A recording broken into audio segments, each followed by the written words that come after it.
উমর রাদিয়াল্লাহু আনহু এবারে গেলেন আগামী মাসের পয়সা নেওয়ার জন্যে। গিয়ে বলতেছে, ভাই আমার অবস্থা এরকম, আপনি আমাকে 1 মাসের অগ্রিম টাকা দেন, যা দিয়ে কি আমার সন্তানদের জামা কাপড় নিয়ে দেব। তো যিনি পয়সা প্রতি মাসে ওনাকে দেন, তো তিনি সামনে খাতা এবং কলম সামনে দিয়েছে যে উমর, তোমাকে আমি পয়সা দিতে পারি একটা শর্তে।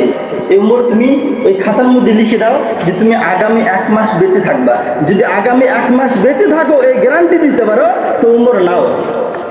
বলেন না, এবার উমর বলবে তো বলবে কি? উমর রাদিয়াল্লাহু আনহুর তার টোটাল 12 জন বাচ্চা ছিল। তার টোটাল কি ভাই 12 জন সন্তান ছিল।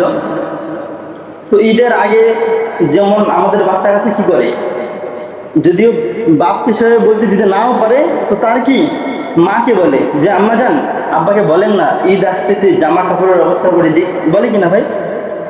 তো সেম একই, উমর রাদিয়াল্লাহু আনহুর সন্তান তার স্ত্রীকে তার সন্তানরা বলতেছে যে আম্মা যান, আব্বাজানকে বলেন না সামনে ঈদ আসতেছে, খুশির মৌকা, উনি জামা কাপড়ের ইন্তজাম করে দিই।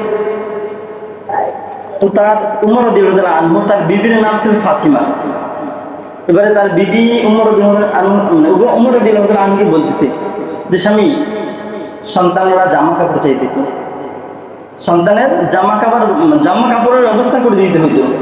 আবার বলতেছে কে, যে ফাতেমা, হ্যাঁ, যে স্ত্রী বলতেছে তার শান ও শৌকত কেমন ছিল।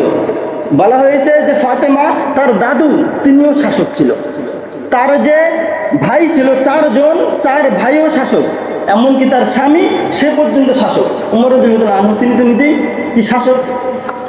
চিন্তা করে দেন কোন মহিলা কোন কথা বলতেছে, যে উমর সন্তানদের জামা কাপড়ের ব্যবস্থা করে দেন। তো উমর রাদিয়াল্লাহু আনহু বলতেছে, বিবি আপনি তো জানেন যতটুকু রোজগার হয় তা দিয়ে কোনো রকম রুজির ব্যবস্থা হয়, এর মধ্যে সন্তানদের জামা কাপড়ের ব্যবস্থা কি করব?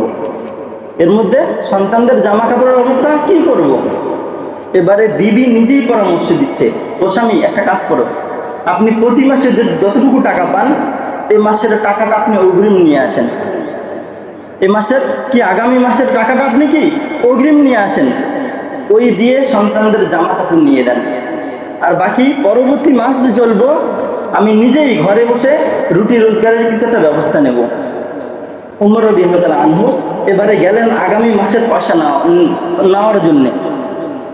গিয়ে বলতেছে, ভাই আমার অবস্থা এরকম, আপনি আমাকে 1 মাসের অগ্রিম টাকা দেন, যা দিয়ে কি আমার সন্তানদের জামা কাপড় নিয়ে দেব। তো যিনি পয়সা প্রতি মাসে ওনাকে দেন, তো তিনি সামনে খাতা এবং কলম সামনে দিয়েছে যে উমর, তোমাকে আমি পয়সা দিতে পারি একটা শর্তে। এই উমর, তুমি ওই খাতার মধ্যে লিখে দাও যে তুমি আগামী 1 মাস বেঁচে থাকবা। যদি আগামী 1 মাস বেঁচে থাকো, এই গ্যারান্টি দিতে পারো, তো উমর নাও। বলেন না, এবার উমর বলবে তো বলবে কি? চিন্তা করে দেখেন, যিনি শাসক, বলা হয়েছে 22 মাইল বর্গ জমি যার আয়ত্তেবাধীন যিনি শাসক ছিল, তার অবস্থা শুনেন। তার অবস্থা কি, যে নিজের সন্তানকে কাপড় নিয়ে দেবে ঈদের সময়, সে হালত তার নেই। বরঞ্চ বলা হয়েছে, হাদিসে এসছে, হ্যাঁ, ওই জামানায় পুরো গ্রাম 22 মাইল বর্গে এমন কোনো ব্যক্তি ছিল না যে জাকাত নেনেওয়ালা থাকবে বা দান সদকা নেনেওয়ালা থাকবে।